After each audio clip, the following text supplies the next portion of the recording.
Estimado Magíster Darwin Armando, muy buenas noches, un gusto. Quien les saluda, pues el licenciado Segundo Alajo.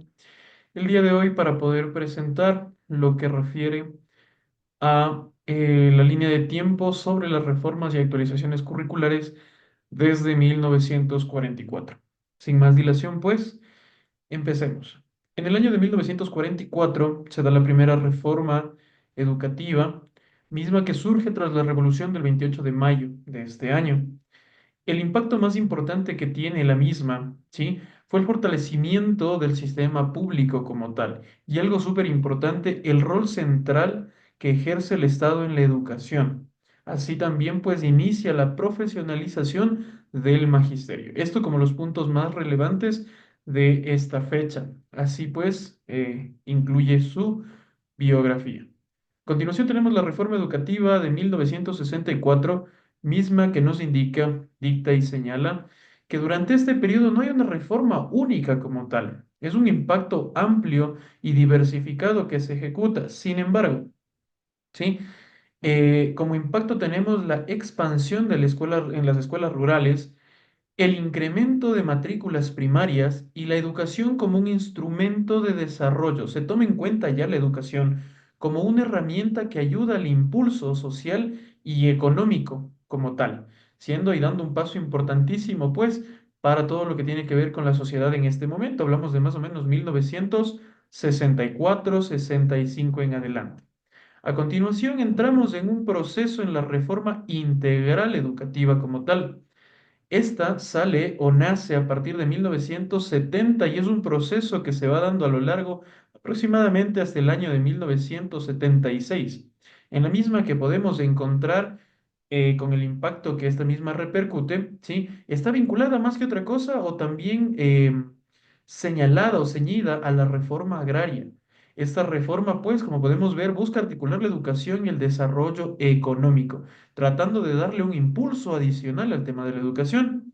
Se estructura también la educación secundaria, el ciclo básico y diversificado, ¿sí? Importante y bastante particular. El sistema educativo se dice, pues, es más estructurado, tiene una señal, eh, tiene un camino, tiene un sesgo bastante más marcado, ¿sí? Tiene una estructura bastante más definida. Hay una vinculación de educación con trabajo, ¿de acuerdo? Y pues finalmente la expansión al bachillerato técnico. ¿Qué quiere decir esto? Empieza a darse esos primeros pasos por ahí del año 1964, cuando, ¿sí? Inicia el tema del bachillerato técnico. Sabemos pues que antes de las últimas reformas que hubo aproximadamente 2012, existía el bachillerato técnico en ciencias sociales, naturales, químico-biólogo, matemático y demás. Así, a continuación, vamos a la cuarta reforma educativa, por ahí del año de 1979, que nos dice como impacto general que existió ya una planificación educativa a nivel nacional. Hubo una introducción de nuevos enfoques pedagógicos, ¿sí? Tomemos en cuenta que se trataba de ver otras perspectivas en lo que refiere al tema de pedagogía y se reforma, bueno, o hay una reforma inconclusa por inestabilidad política. Tomemos en cuenta que en estos años es bastante interesante el tema político, cómo se manejaba. Veamos pues que impacta directamente dentro del ámbito educativo y no permite una conclusión efectiva justamente de esta planificación o esta exaltación a reforma educativa, ¿sí? En el año exactamente de 1979. A continuación nos vamos un poquito con la reforma curricular de 1990. En la misma vamos a encontrar algo súper importante con el retorno a la democracia, teóricamente, se implementa una educación más inclusiva y participativa, alineada directamente con la Constitución, que estaba ya en vigencia en el año de 1979. Pero ojo, el impacto que tiene esta es una educación como derecho social. Ya la vemos como algo a lo que tiene acceso la población en general, por así ponerlo en estos años. También hay una ampliación al acceso de la misma, al acceso de la educación. Y finalmente, una democratización al acceso a este sistema. Se vuelve un proceso, en teoría, democrático para acceder a la educación en sus diferentes ámbitos. A continuación podemos ver una introducción al enfoque constructivista que tenemos dentro de una de las siguientes reformas, misma que dice que esta estaba influenciada por corrientes pedagógicas internacionales. Veamos interesante el hecho de que llegan corrientes a modificar el escenario educativo de la sociedad en ese momento. El impacto que tiene como tal es un cambio metodológico. Ya vemos aquí estos términos como metodología, implicaciones en las que cambia este ámbito, cambia este sector y se tratan de introducir nuevos modelos. El estudiante ahora es el centro del aprendizaje. A partir de ese momento, el estudiante toma un nuevo rol, ¿sí? Ya no únicamente como aquel que va a hacer uso de la misma a nivel social, sino más bien como él, el centro del aprendizaje y la base para reformas curriculares posteriores. A partir de ese momento, ya se trata de pensar un poquito más en lo que va a ser el crecimiento educativo a futuro, a posterior, tratando de poner bases que ayudarían al crecimiento y a futuras reformas, como vamos a ver un poquito más adelante. Tenemos la reforma, sí, consensuada, así denominada, del año 1996. En el año 96 es interesante porque es la primera reforma circular participativa.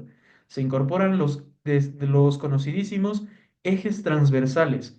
Se incluye el tema de las destrezas y una contextualización cultural.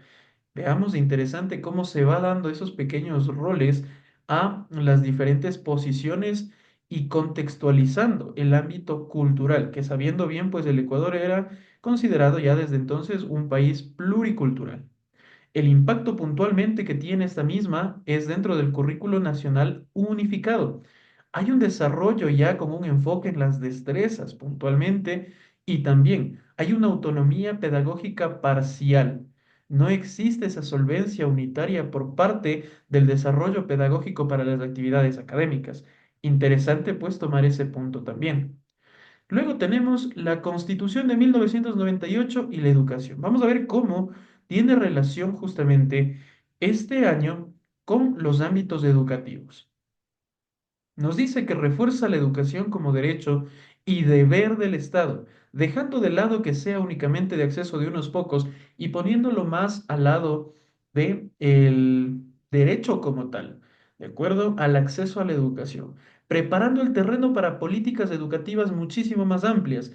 Directamente podemos ver que el impacto es un marco legal para reformas educativas y finalmente pues la educación obligatoria y gratuita. Empecemos por ese lado ya. Vemos este inicio, esta pauta en el año de 1998.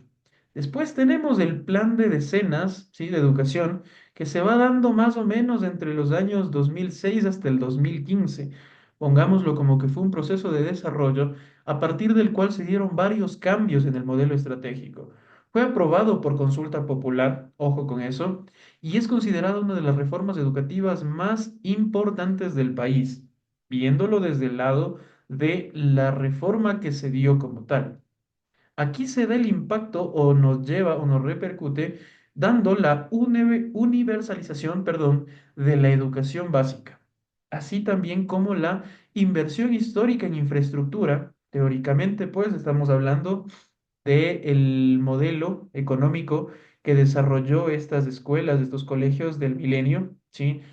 Haciendo que la infraestructura que se desarrolle para el desarrollo de las actividades pedagógicas y académicas sea impulsado en su momento, claro, por el breve y esporádico boom petrolero que vivió el Ecuador, dado el costo que tenían los barriles de petróleo a partir de esos años. Entonces, interesante ver el modelo que se manejó durante este periodo como tal, sin dejar de lado que ya se empezó a tomar en cuenta o se reestructuró de manera tal que se inició una evaluación docente, evaluación de desempeño del ejercicio de la carrera de la pedagogía como tal para para los desarrollos, sí, en lo que refiere a la educación pública, en lo que tiene que ver todo de Ministerio de Educación.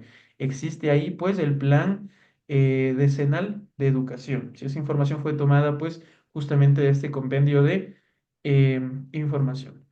Después, algo súper interesante. Encontramos dentro de este periodo, entre 2006 y 2015, sale puntualmente la Constituyente Montecristi en el año de 2008, en la que vamos a ver cómo se redefine la educación como un derecho humano, pero esta vez con el término de fundamental y la obligación inaludible del Estado a proporcionar este derecho a todos quienes forman parte del territorio nacional. Se inicia con el tema o se trata de dar un impulso adicional a la educación intercultural. Tomemos este término en cuenta. Se trata de dar también un punto clave a la inclusión y la equidad social dentro de los apartados académicos y de estudios, poniéndolo pues desde el lado público. Y también en este año, dadas las reformas constitucionales que se dieron en la constituyente, valga la redundancia, del año 2008 en Montecristi, salen las bases puntuales para lo que hoy conocemos como la LOEI. Las bases se dan haciendo énfasis o ampliando un poco la información referente a todo aquello que regula o norma el tema educativo, la Ley Orgánica de Educación Intercultural como tal. ¿Sí? A continuación, vamos a tener directamente un poco de lo que tiene que ver con la ley orgánica intercultural, ¿sí? Esta pues ya directamente fundada, ¿sí? Con el registro oficial en el año del 2011 más o menos, y se reestructura completamente el sistema educativo ecuatoriano.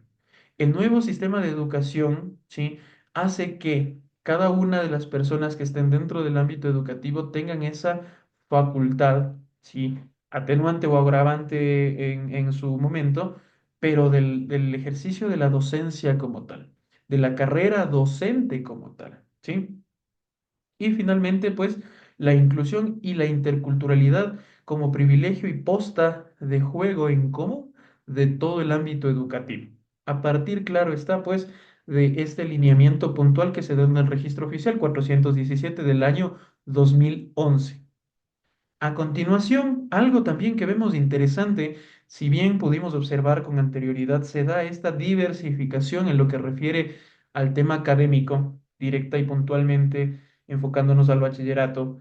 Habían estas ramas, estas especializaciones, como decía en la participación anterior, vemos el bachillerato en ciencias sociales, químico, biólogo, físico, matemático y demás ramas. Pero aquí, entre el año 2011 y 2012, se da algo bastante particular y se elimina esta figura, se elimina este procedimiento para dar origen únicamente al bachillerato general unificado. Veamos el modelo. El bachillerato general unificado busca, como su nombre lo indica, unificar y supera la fragmentación previa que teníamos. Como tal, existe justamente este bachillerato único, aquel que revisa todas aquellas aristas de las diferentes ramas como tal. El impacto es tener un currículo común. Ya no tenemos esa diversificación dependiendo de la especialidad a la que se iba a dirigir. Únicamente existe uno que se maneja para todo el convenio de especialidades que ya no existirían en ese momento. Existe también un desarrollo de competencias. Hablemos de las competencias como ese paso adicional que se da para poder evaluar después o a posterior los resultados de esta unificación, ¿sí? Que se van a ver reflejados después en las diferentes herramientas de evaluación que se plantea como Ministerio de Educación para evaluar los resultados de las mismas. Y también existe una preparación para la educación superior, puntualmente tratando de generalizar los conocimientos para poder llegar de una mejor manera, en teoría, a la educación superior. Existen, sí, posturas y posturas, algunas a favor, otras en contra sobre este modelo. Sin embargo, como mencionaba, son justamente las herramientas como tal que utiliza este modelo las que brindan esos datos que ayudan posteriormente a tomar las decisiones referente a la aceptación o a la recepción o a la continuidad de la educación. Posterior al bachillerato, educación superior. Después tenemos el currículo nacional, la actualización que se da en el año de 2016, misma que nos da un enfoque por competencias como ya se venía tratando desde antes y una evaluación formativa. Es interesante cómo se maneja esto. El impacto que refiere directamente es que trata de fomentar o impulsar el pensamiento crítico directamente. Lo que intenta es llegar a ese punto en el que el pensamiento crítico sea la base y el motor para el desarrollo de las actividades, las destrezas y poder hacer los indicadores y los indicadores de evaluación y los instrumentos de evaluación como tal. Finalmente, pues los aprendizajes trata de que sean significativos, trata de que los conocimientos que se imparten sean y caminen o vayan encaminados más allá únicamente de la parte teórica y que sean aplicables en la cotidianidad. Finalmente ya tenemos aquí un nuevo modelo, un nuevo cuerpo de articulación, que es la educación general básica, yendo desde segundo hasta décimo año, y el BGU, Bachillerato General Unificado. Esto pues en el Mineduc, inscrito en el año 2016 en el currículo nacional.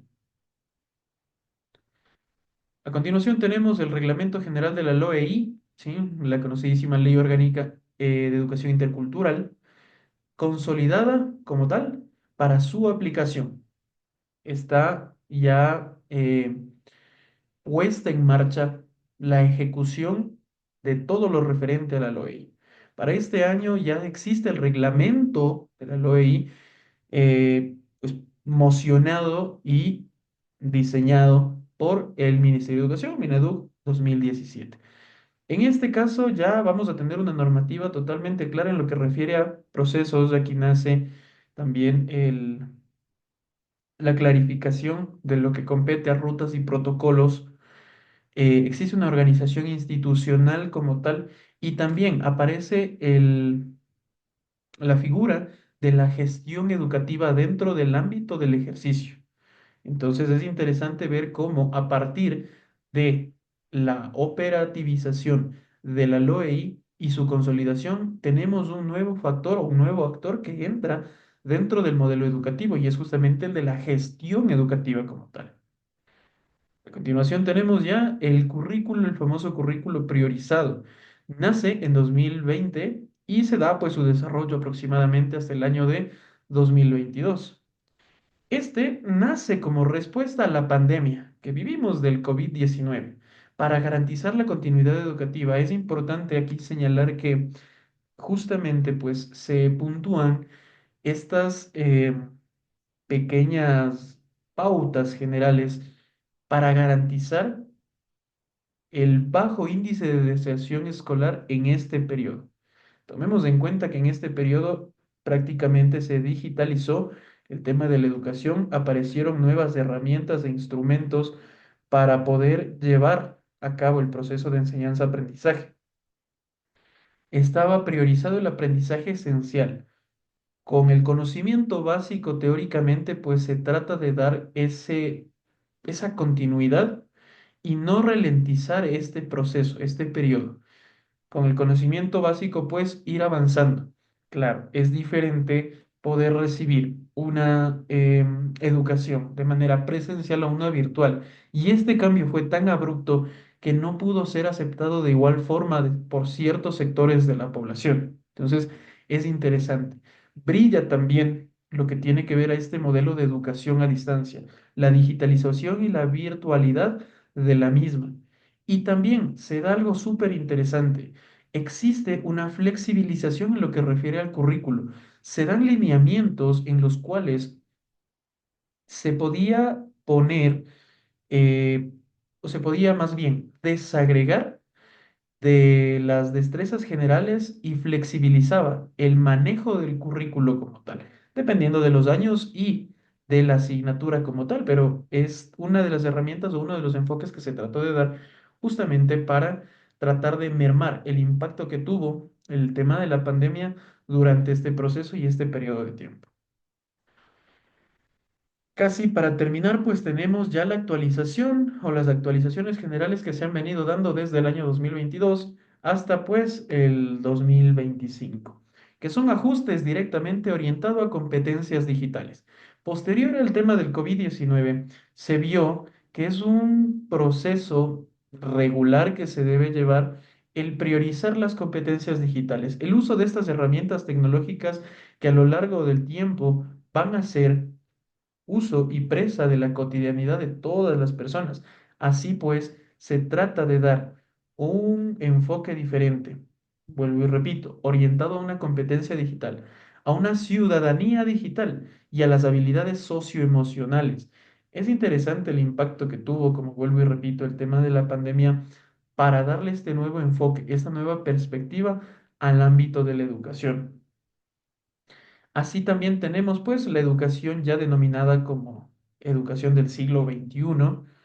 Hay esta inclusión de enfoques, el enfoque STEAM y el enfoque DUA, ¿sí? Diseño Universal de Aprendizaje. Y finalmente, pues, el fortalecimiento del perfil de salida. Con estas nuevas herramientas o con estas nuevas aristas a cubrir, lo que se pretende es fortalecer justamente en lo que refiere a la globalización como tal. Obtener esa ciudadanía digital por parte del perfil de egresado del bachiller ecuatoriano. ¿De acuerdo? Eso en lo que refiere o a los procesos que se han venido dando a partir del año 2022, 2023 hasta el 2025. Para ir cerrando, como una conclusión general, podemos decir que algunos hitos mencionados, como las constituciones del 98, del 2008, no son reformas educativas por sí mismas, ojo con eso, pero sí transformaron la política educativa. Vemos que dependiendo del momento y del contexto que vivía la sociedad, se fueron dando estos pequeños ajustes a lo que refiere al tema de la educación y se considera una base estructural para los procesos que posteriormente se van dando. Veamos que son diferentes los enfoques. Por un lado, veíamos que antes se veía esta diversificación en diferentes tipos de bachillerato, valga la redundancia, y posteriormente se ve más bien la importancia o necesidad de realizar un solo tipo de bachillerato. ¿De acuerdo? Entonces, se trata de transformar la política educativa, dice, y se consideran las bases estructurales para procesos que posteriormente se vendrían dando a lo largo del tiempo. Algunas ideas se mantendrían y otras pues irían variando, irían cambiando. En conclusión, ¿sí?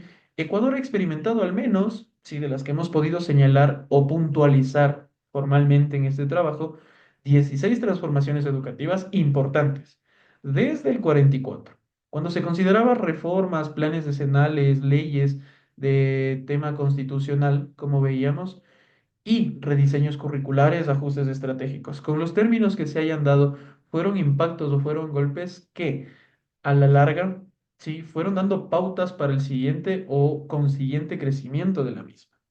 Esta visión va más allá de contar solo las reformas nominales, aquellas que están tituladas como reforma como tal, para incluir los cambios estructurales que afectaron de manera política, normativa, a todo el tema del sistema del currículo educativo. ¿Sí? Eso es todo cuanto se puede referir en lo que están las reformas y actualizaciones curriculares desde el año 1944. Finalmente, pues, las fuentes de consulta, lugares de donde se sacó la información, se encuentran también adjuntos en el documento, sí, de presentación como tal. Y eso ha sido todo. Muchísimas gracias, esperando pues esta información haya sido de utilidad y cubra todo por cuanto se ha realizado este trabajo. Muchísimas gracias, un excelente día, tarde o noche.